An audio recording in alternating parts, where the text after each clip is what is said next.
talento del que quieres atraer, ¿no? Eventualmente, y también, pues, para tener incluso mejores resultados financieros. O sea, hoy por hoy creo que es un componente indispensable siquiera para decir que vas a subsistir en las siguientes décadas, ¿no? Ya no solo por las solicitudes y las exigencias legales, sino por las exigencias sociales. Oye, no está escrito que una persona en la alta dirección, si va a un partido, no le quite la gorra a un niño, ¿no? Y este caso viral que todas las personas vimos, pues no lo vamos a escribir en un código, no lo tenemos que escribir en un código, pero lo que sí podemos ver con claridad es la importancia que tiene hoy para la sociedad cuidar a quienes son las personas más vulnerables que tenemos, que son pues los niños, ¿no? Y las niñas del mundo.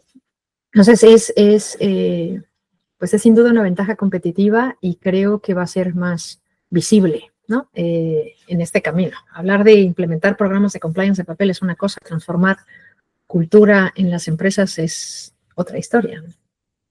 Sí, sí, sí, no, y lo entiendo.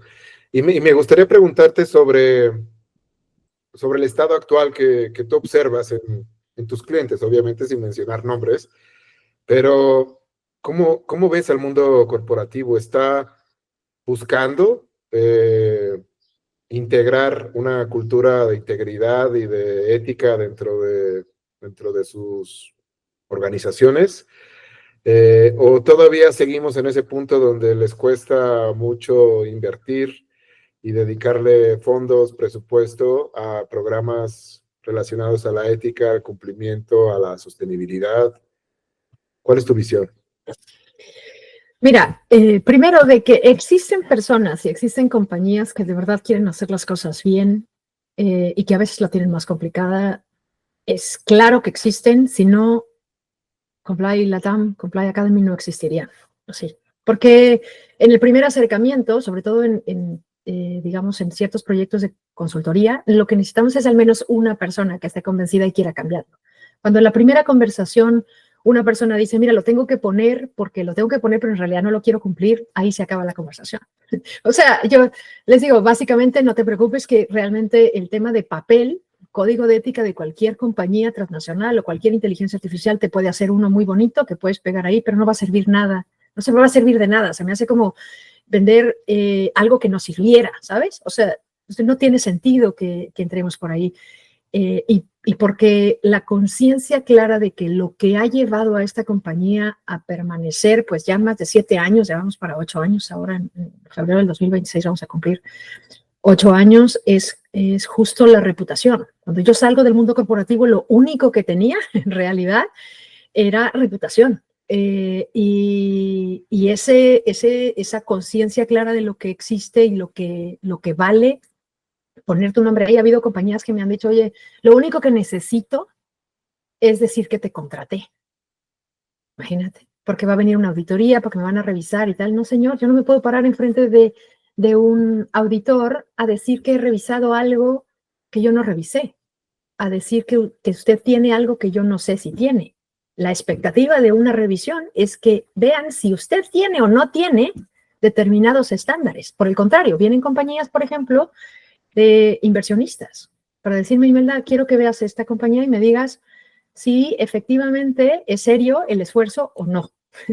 Entonces, las nuevas generaciones exigen este modo fuera máscaras, ¿no? Porque todo el mundo sabe que eventualmente hay muchas cosas que se pueden aparentar, ¿no? En el fondo, el tema de la confianza, y para que sea de verdad una ventaja competitiva, se tiene que traducir en eso, en confianza, en decisiones reales. Las personas pues tienen el suficiente grado de inteligencia y sensibilidad para saber si lo que escuchas de la alta dirección hablando de temas de valores es real o no.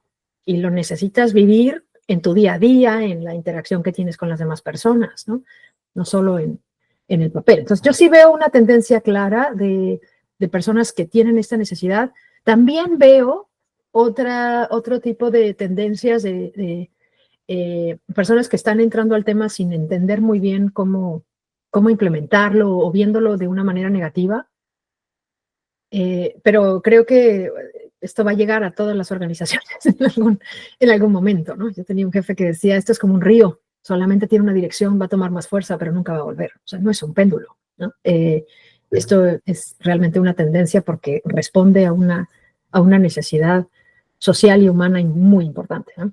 Sí. ¿Y cómo ves los retos que hoy estás enfrentando, ¿no? En tratar de transformar culturas organizacionales?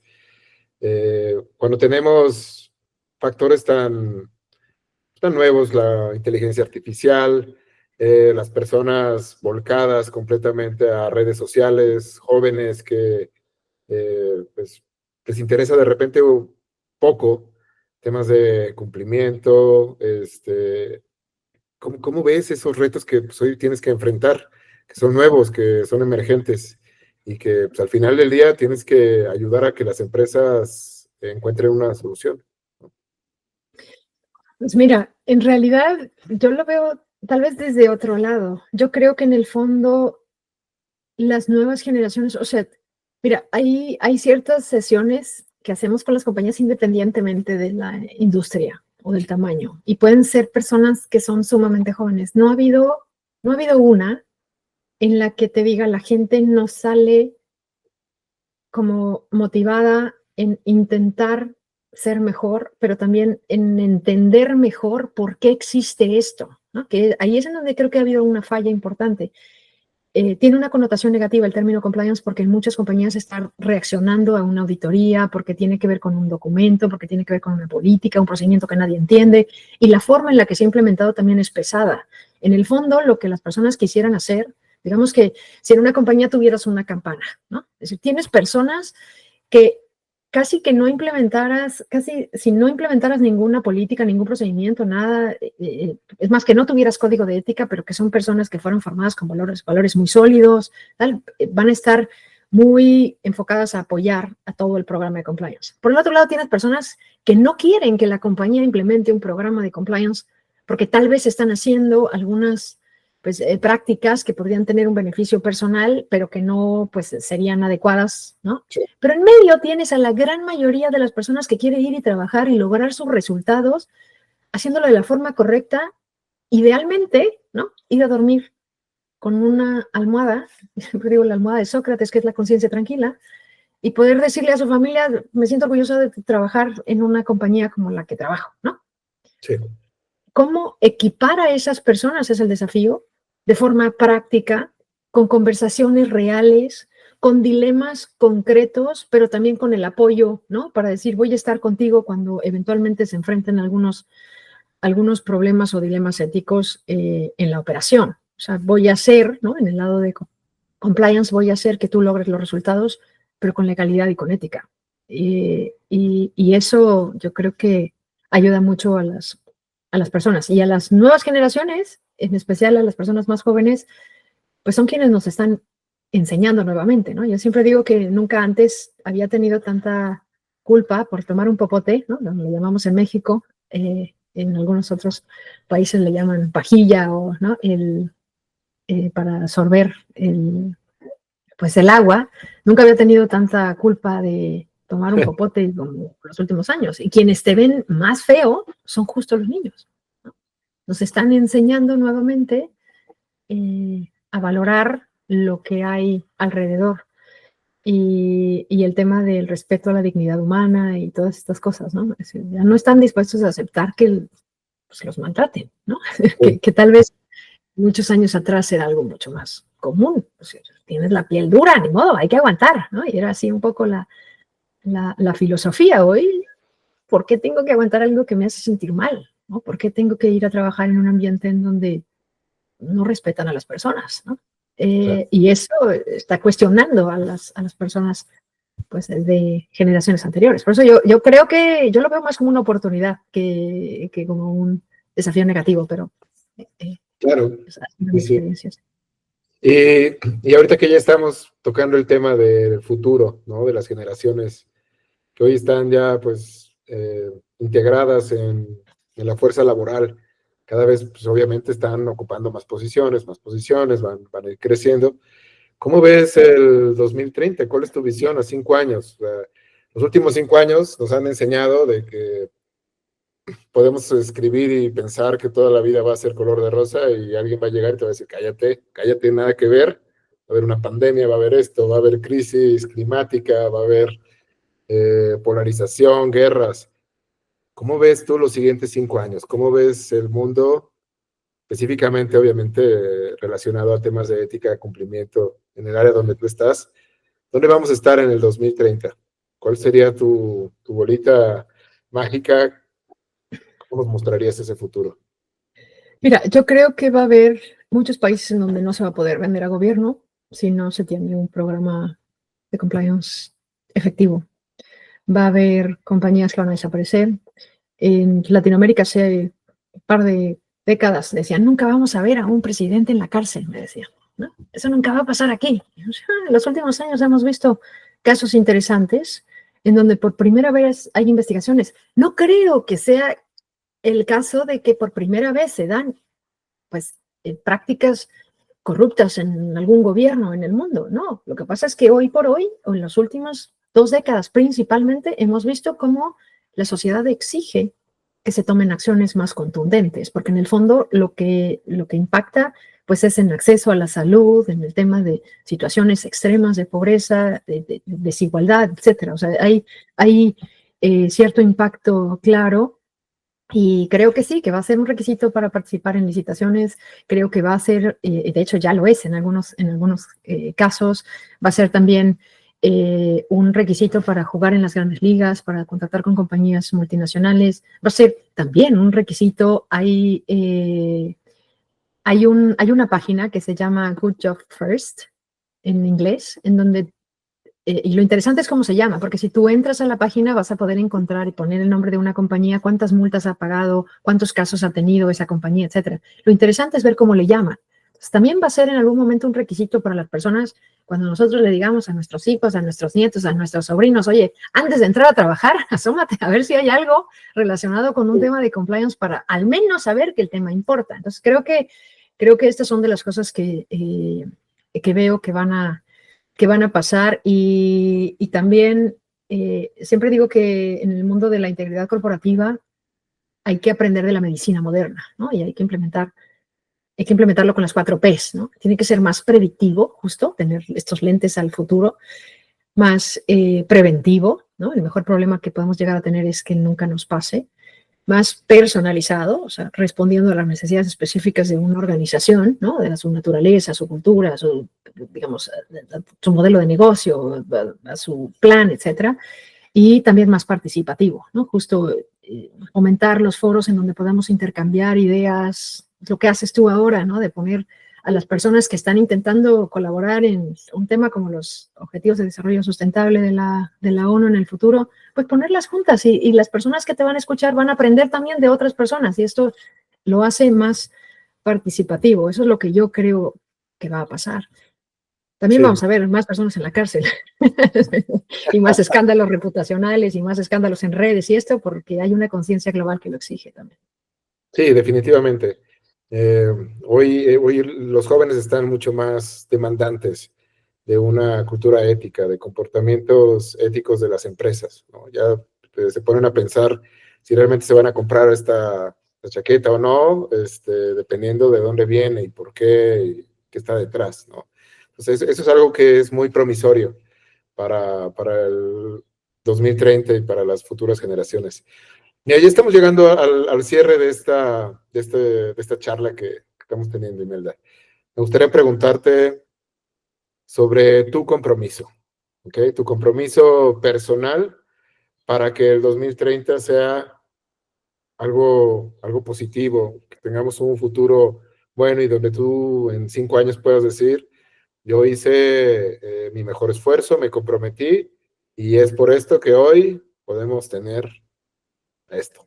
¿Cuál sería ese compromiso que tú hoy tienes para mejorar en este 2025 y 2030 sea mejor para todos?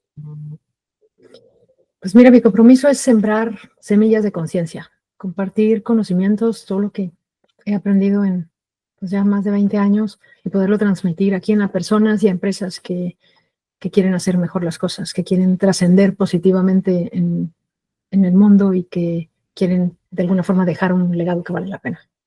Ese Sí. sería mi compromiso. Pues, un poquito grande el compromiso, pero me encanta porque si hay algo que he podido coincidir contigo es esas ganas de hacer algo positivo, dejar una huella en la vida y que pues después de tiempo puedan decir, ay, sí, me acuerdo, Imelda me enseñó esto, Imelda vino y nos educó sobre esto, porque pues tú en algún momento me enseñaste muchas cosas, ¿no? De lo que es compliance, de lo que es hacer las cosas bien en el mundo corporativo. Te lo agradezco enormemente porque pues, esa semillita que tú sembraste, pues va generando más, ¿no? Y eso pues, es lo que queremos, de hacer como una cadenita donde pues, tu energía va pasando de uno a otro y eso se va multiplicando y vamos haciendo un bien por la gente, ¿no? Entonces, Muchas gracias, Luis. Muchas gracias. Y también por la reflexión, ¿sabes? Cuando se fundó Compray Latam, tiene la visión de lograr ser la compañía que logre la mayor transformación cultural, ¿no? No es la que va a llegar tal vez al más número de empresas, ¿no? Pero sí la que logre la mayor transformación, que haya un antes y un después. Y a veces subestimamos el poder que podemos llegar a tener como personas en alguien más, ¿no? Es decir, oye, tal vez algo que me dijo alguien, a mí alguien me enseñó lo que yo estoy compartiendo en algún momento y alguien me inspiró a saber que valía la pena, ¿no? Hacer esto y la verdad es que es la mejor forma de saber que pues vale la pena estar en este camino. Muchísimas gracias, Luis.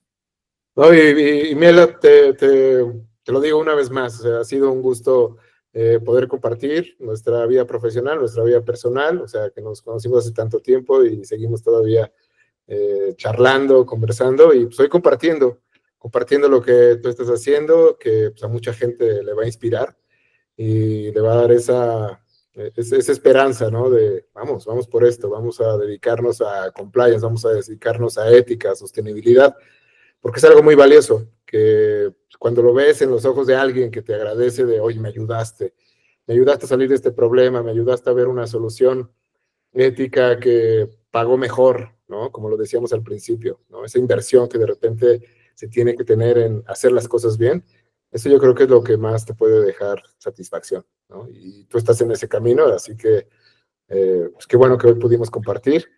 Vamos a terminar este podcast con estas reflexiones.